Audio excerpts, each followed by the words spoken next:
Hay mucha bibliografía también que dice que la democracia solo puede florecer a donde la economía puede fluir. Algunos dicen el capitalismo, pero nosotros tenemos, por ejemplo, Francia, que es socialista. Los países escandinavos tienen buenas instituciones y la economía funciona. Ahora, nosotros creemos más en la distribución en el Estado, soñamos con eso, que con lo que es el mercado y la iniciativa privada. Yo creo que en las situaciones económico-financieras del país está viniendo abajo la idea de logro filantrópico, como lo llamaba Octavio Paz al Estado. Creo que esta concepción del Estado hiperdesarrollado que opera como una fuente proveedora de recursos tendrá que ser muy pronto sustituida por un Estado que gestione la administración de los bienes públicos, pero que no compita ni aspire a centralizar el desarrollo. Es cuestión de entender cómo se quiere vivir antes de que la imposibilidad de vivir, sembrada por la inoperancia, convierta a la sociedad en un escenario anárquico. En la Argentina decimos, cada uno tiene derecho a la educación, a la salud, al trabajo, y algunos le agregan, y todo eso se lo va a proveer el Estado. Entonces ahí comenzamos en un problema, porque entonces el estado de bienestar se puede transformar en un negocio particular, donde yo espero... Invirtamos la frase, bienestar del Estado. Bienestar del Estado. Entonces, bueno, estas son las ideas, como vos decís, con las cuales tenemos que hacer duelo y salir de eso y saber que esta es la equivocación. Creo que sí, quien descubre el error tiene una alternativa. Yo tengo un cierto malestar de vivir en Argentina y te voy a explicar por qué tal vez coincidimos. A mí me dicen, mira, las tierras son de los mapuches, la democracia se la debemos a los peronistas, los derechos humanos se los debemos a Eve de Bonafini. Entonces yo digo, entonces no tengo nada que hacer, o sea, no hay epopeya posible.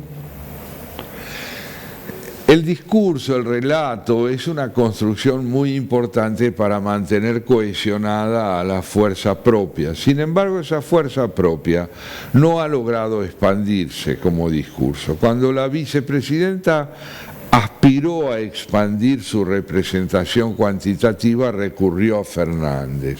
La mala gestión de Fernández en dirección a los objetivos que ella planeaba le ha complicado la situación muchísimo a la vicepresidenta, y la composición o recomposición del Consejo de la Magistratura, ahora liderado por la Corte Suprema, viene a probar que realmente el porvenir de estas hipótesis que describías como las de un país que te excluye, tienen pocas posibilidades de seguir prosperando. Las contradicciones que desgastan al oficialismo para mí son terminales. Además, Cristina, a la cual no podemos desconocer que tiene estrategia política, creo que en esto demostró que uno es finito, porque ella creyó que Alberto Fernández, poniéndolo, iba a hacer lo que ella quería, y eso es un pensamiento primario, nunca pensó que él iba a hacer lo que ella no quería. Entonces aquí comenzaron los problemas, ¿no? Las alianzas entre traidores no terminan bien. Buena definición. Yo me ponía a pensar, antes de venir a la entrevista, decir, te tengo que preguntar con qué soñamos los argentinos, y después digo, pero me vas a responder, mirá, hay un 50% que sueña con comer, el otro hay un 30% que debe soñar con vivir, con llegar a fin de mes, y un porcentaje con no perder lo que ya logró. Entonces yo digo, claro, si estamos en esos sueños, estamos complicados, ¿no? Y sí, estamos al borde de la pesadilla. Necesitamos volver a soñar. ¿Sabés qué creo que es distorsionante para nuestra cultura y construcción como ciudadanos? Aquellas frases que se eternizan. A mí me disgustó muchísimo cuando Duhalde dijo estamos predeterminados a la grandeza, como si la actividad humana, la iniciativa, pierde valor frente a algo que nos va a venir dado de afuera.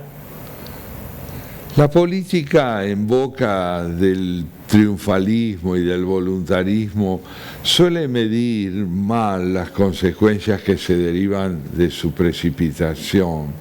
Yo tengo la convicción de que necesitamos una dirigencia política que nutra sus enunciados en el pensamiento y no en el oportunismo. Hablando del espacio público, dijiste el rol que juega el espacio público el ciudadano, por eso los regímenes autoritarios no les gusta que el ciudadano vaya al espacio público, ¿no? Le ponen los fierros o los tanques encima. Pero también vos decías muy bien que hoy el espacio público está capturado por los fanatismos. Y hay toda una discusión, si yo aquel que los subsidio como son los piqueteros, debo tolerar que me ocupe el espacio público dañándome algunos derechos de los otros ciudadanos. ¿Y cuál es tu posición frente a eso? Yo creo que Argentina ha sido desde siempre un repertorio de segmentos contrapuestos y conflictivos. La calle hoy en la Argentina es una tentativa de poder manifestar quién predomina sobre quién y hasta dónde es posible que el Estado se subordine a la intensidad de las manifestaciones públicas. Pero también es verdad que estamos en una época en la cual la tecnología es la que verdaderamente promueve a través de las redes los mayores niveles de difusión, participación e incidencia. De manera que yo no me preocuparía demasiado por la posibilidad de que las calles sigan siendo tomadas, creo que van a dejar de serlo, no solo por las medidas que, por ejemplo, en Buenos Aires está por tomar el actual intendente de la ciudad, Rodríguez Larreta, sino porque además me parece que la discursividad de los piquetes está hoy orientada hacia el gobierno, es al gobierno al que le demanda recursos, lo cual muestra una fisura interna muy profunda en el oficialismo, y esto no le conviene al propio oficialismo que se siga produciendo. Si no tiene respuestas para la gente necesitada, tendrá que encontrar un camino que le permita volverse significativa allí donde hasta ahora era representativa, porque está dejando de serlo. Claro. Cuando hay una fractura social como la nuestra, a veces uno se pregunta, ¿somos pobres y por eso nos transformamos en injustos o nos transformamos en injustos y eso nos llevó al empobrecimiento? Sí. Mi convicción profunda es que la política ha sido primordialmente manipulada por la perversión. La perversión consiste en poner, como te digo, las necesidades de la gente al servicio de la acumulación de recursos. Y no le veo realmente a esto mucho tiempo más de duración, porque la caída de la moneda ha quebrado la credibilidad de los subsidiarios. Los subsidios tienen sentido donde la moneda de alguna manera garantiza poder adquisitivo, hoy no lo tiene. Estamos enfrentados a un problema muy serio. O desarrollamos el país por vía de la inversión, o nos vamos a fragmentar más y más por vía de la ineptitud para resolver el problema del prebendarismo. Bueno, qué interesante. Entonces, a mí lo que me preocupa que en esta nueva Argentina con la que vos soñás y yo sueño con que finalmente se va a lograr, que antes de eso vivamos, porque veo como todo un discurso de esta lucha clasista. Entonces, aquel que logró algo, lo logró a costa de, y el que no tiene, lo hace cargo de su fracaso aquel que tiene. Entonces me parece que esto es una lógica perversa, ¿no? Me parece esto un poco recordar a lo que planteaba Marx, que entre paréntesis Marx tuvo un gran desliz. Entonces planteó el tema del proletariado, el burgués, pero se olvidó de pensar en los sindicatos como una buena salida al conflicto que él ponía. Es así. Argentina tiene problemas viejos, anacrónicos. Necesita encaminarse hacia una renovación de su plantel problemático. Esto requiere liderazgos sagaces, con buenos diagnósticos de situación. Esperemos que la oposición los tenga, porque el oficialismo no los tiene. Hasta ahora la oposición no da señales que los tenga. Eso es preocupante. Yo veo signos interesantes. Las PASO de noviembre fueron muy importantes. Creo que el Consejo de la Magistratura, ahora liderado por la Corte, es un indicio de vitalidad política renovadora. La insistencia de algunos líderes como Patricia Bullrich en ir a una PASO para determinar quién debe ser el conductor del proyecto político venidero, son señales de sensibilidad democrática. Y la programación que se está preparando en todos los frentes de Juntos por el Cambio para tener un programa de gobierno. Para ir finalizando, ¿qué pasó con esto de Alfonsín, que con la democracia se comía, se curaba y se educaba? ¿Le pedimos demasiado a la democracia o no fuimos capaces de adjuntarle a la vida democrática las posibilidades de estos logros? Yo coincido con Alfonsín. El tema es si somos capaces de impulsar la democracia. Me parece que hasta ahora no hemos tenido capacidad para afianzarla. O sea, estamos en deuda. Total. No es que la democracia esté en deuda con nosotros, sino que a la inversa. Nosotros estamos en deuda con el sistema de vida que permita convivir mejor. Y eso tiene rentabilidad el que no estemos en un sistema de vida equitativo. Hay sectores que se benefician. Bien, para terminar, cumplimos los 40 años de Malvinas y yo lo que observé es que hubo una evocación muy sentida en todo el país.